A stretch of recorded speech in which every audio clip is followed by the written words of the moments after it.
Hello guys, welcome back to Rishu's blog. আর একটা new ব্লগে তোমাদেরকে স্বাগতম।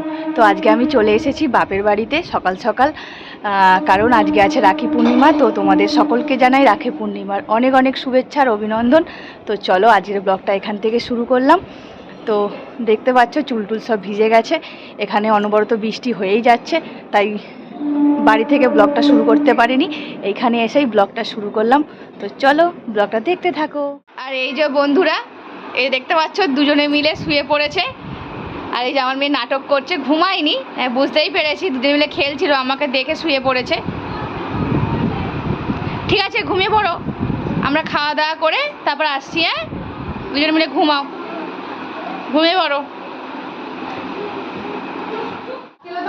তো এখনও বন্ধুরা আমরা রাখি টাকি পরাইনি, রাখি পরানো হবে সন্ধেবেলা, কারণ এটা কি একটা আছে, সেটা কেটে যাবে দুপুরবেলা।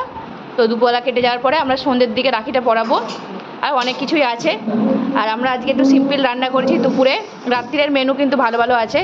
এখন হয়েছে নর্মাল রাইস আর চিকেন, আর হচ্ছে পটল ভাজা, আর লাস্টে আছে একটু চাটনি, আর কিছু নেই। তো চলো বন্ধুরা এবার খাওয়া দাওয়াটা করে নিই। আমি খেতে খেতে তোমাদের একটা কথা বলি। আমি কয়েকদিন ধরে লাইভ করছি, লাইভে অনেক ভালোবাসা পেয়েছি, অনেক মানুষ আমাকে খুব ভালোবাসে, পছন্দ করে, কথা বলতে চায়। কিন্তু কয়েকদিন হলো আমার ওয়াইফাইটা শেষ হয়ে যাওয়ার কারণে আমি লাইভে আসছি না। তো আবার তোমাদের সাথে গল্প করতে লাইভে আসব। আর সঙ্গে থেকো, এভাবেই পাশে থেকো। খুব ভালো লেগেছে তোমরা প্রত্যেকজন আমি লাইভে আসিনি বলে খোঁজ নিয়েছো, এটা আমার কাছে খুব ভালো লেগেছে। তো এখন বাজে সন্ধ্যে 6টা। তো আমরা এবার রাখিটা দাদাকে পরাবো, তার জন্য প্রিপারেশান নিয়ে নিয়েছি। এই যে গোছানো হয়ে গেছে। এই যে সোনাই খুব সুন্দর একটা কেক বানিয়েছে, দেখো কত সুন্দর কেকটা। আর এইদিকে এরা ল্যাথ খেয়ে শুয়ে পড়েছে, কী আর করে বুঝতে পারছে না। আর দাদা রেডি হচ্ছে, দাদা রেডি হোক, তারপরে কেক কাটা হবে। আমাদের ভাইপো গেছিল পড়তে, তো সেও চলে এসেছে, তাকে পড়তে থেকে ডেকে নিয়েছি। আর সবাই এসে গেছে, তাই দেরি না করে রাখিটা পরিয়ে দিলাম। আর আজকে ছিল কি ভদ্র বলে কি একটা, তো সেই জন্যেই সন্ধেবেলা রাখিটা পরাচ্ছি। কারণ ওই ভদ্রতে নাকি রাবণ কে শূর্পণখা রাখি পরিয়েছিল, আর তারপরে রাবণের বিনাশ হয়েছিল। তো যেহেতু আমরা রাখিটা ভাইয়ের মঙ্গল কামনার জন্য পরাই, আর ভাইয়ের যেন জীবন সুন্দর হয়, ভালো থাকে, তাই জন্য এই নিয়মটা পালন করি, আমি রাখিটা পরালাম। আর এদিকে আমার দাদা মিষ্টি চুজ করতে পারছে না কোনটা খাবে, বলছে সুগার ফ্রি মিষ্টি দে। তারপরে একটা মিষ্টি চুজ করলো, আমি একটু খাইয়ে দিলাম।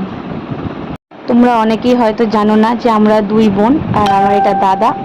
তো আমার রাখি পরানো কমপ্লিট, এইবার রাখি পরাচ্ছে আমার বোন। তারপরে আমাদের দুটো খুদে বাচ্চা, মানে আমার বোনের ছেলে আর আমার মেয়ে, অরূপ দাদাকে রাখি পরাবে, মানে আমার দাদার ছেলেকে।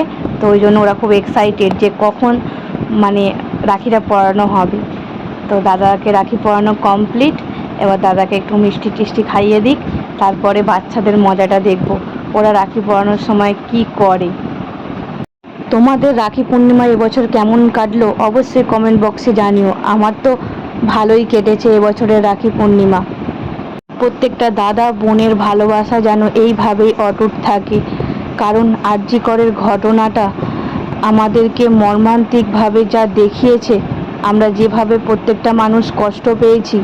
আর সত্যি আমার মেয়ে আছে, তাই আমাকে নিয়ে টেনশান হয় না, এখন আমার মেয়েকে নিয়ে চিন্তা হয় যে ও বড় হলে সেফলি ফিল করবে তো রাস্তায় বেরোনোর আগে।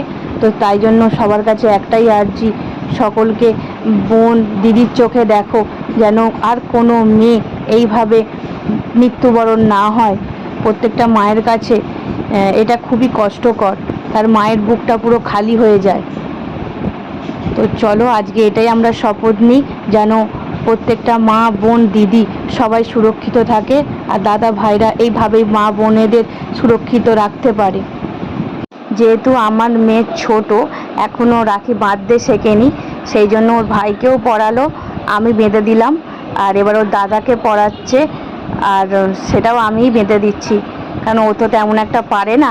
পরের বছর 4 বছরের হয়ে যাবে, তখন হয়তো নিজে নিজে বাঁধতে পারবে। আবার চুম দিল কি সুন্দর, আবার চকলেটও গিফট করলো দাদাকে। আবার ভাই হাত বাড়িয়ে দিয়েছে যে ভাইকেও চুম দিতে হবে।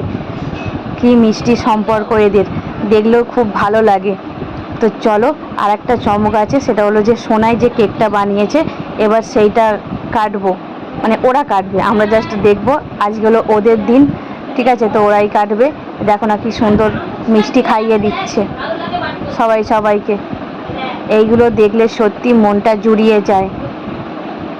রিসুর মিষ্টি খাওয়ানো হয়ে যাওয়ার পর ওর ভাই বলছে আমি কেন খাওয়াবো না দিদিকে আর দাদাকে, আমিও খাওয়াবো, বলে দেখো কি সুন্দর মিষ্টি খাওয়াচ্ছে। এবার কেকটা সাজানো হয়ে গেছে, তো কেকটা সরে যাচ্ছিল টেবিলটা থেকে, সেজন্য আমি ধরে নিলাম। এবার চারজনে মিলে কেকটা কাটছে, আর আমরা সবাই মিলে বলছি হ্যাপি রক্ষাবন্ধন, শুভ রাখি পূর্ণিমা।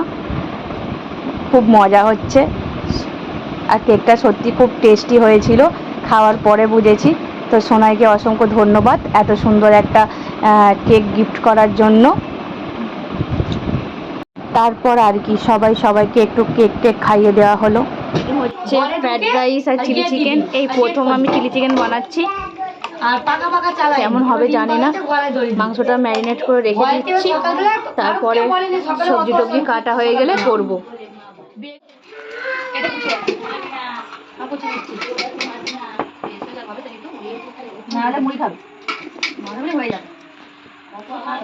হ্যাঁ, রাত্রে কি লোক বেশি খায় নাকি?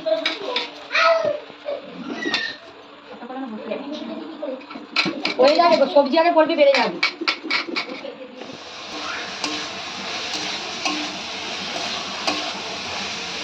এ স্বাদের ভাগ হবে না, টপাস করে একটা তোলো আর খেয়ে নাও।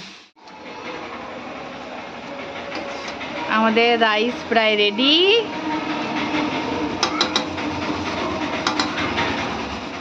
আমাদের হচ্ছে বন্ধুরা চিলি চিকেন, এই ফার্স্ট টাইম ট্রাই করছি, কেমন হবে জানি না, কিন্তু মনের জোর রেখে চিকেনগুলোকে ভাজা হচ্ছে। দেখো চিকেনগুলো বেশ ভালোই ভাজা হয়েছে, দেখো, দেখতে পাচ্ছ, এখানে ভাজা চলছে, এখানে ভাজা চলছে, এখানে এখন ফিস্টির মতো রান্না হচ্ছে, মজাই আলাদা।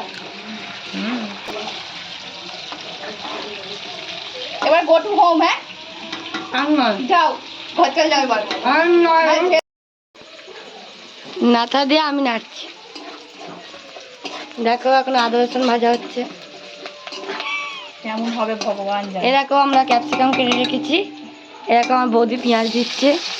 এই কাঁচা লঙ্কা কি হয়েছে, কাঁচা লঙ্কাও তো ভাজাই যাবে, পরে দিয়েছিল।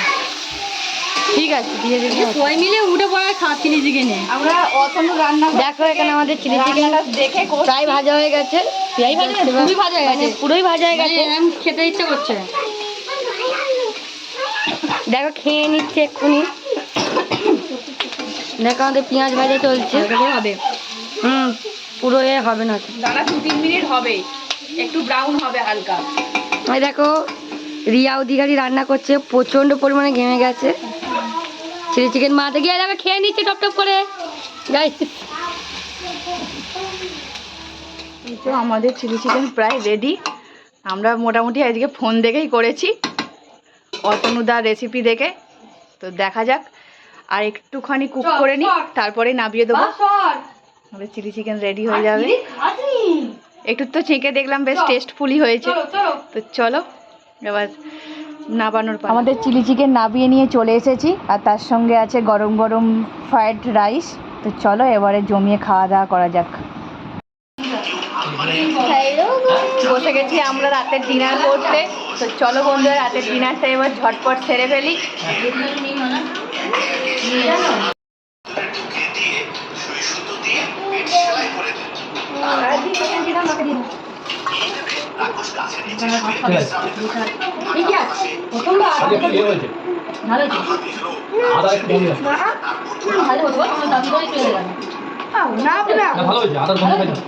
আর রসুনের গন্ধ খাওয়া যায়নি, বরং আদার গন্ধ খাওয়া যায়। দেখছি। তো বন্ধুরা ফাইনালি চলে এলাম বাপের বাড়ি থেকে এই বাড়িতে। তো ব্লগটা আজকে এখানেই শেষ করলাম, নেক্সট ব্লগে আবার তোমাদের সঙ্গে দেখা হচ্ছে। সবাই ভালো থেকো, সুস্থ থেকো, টাটা।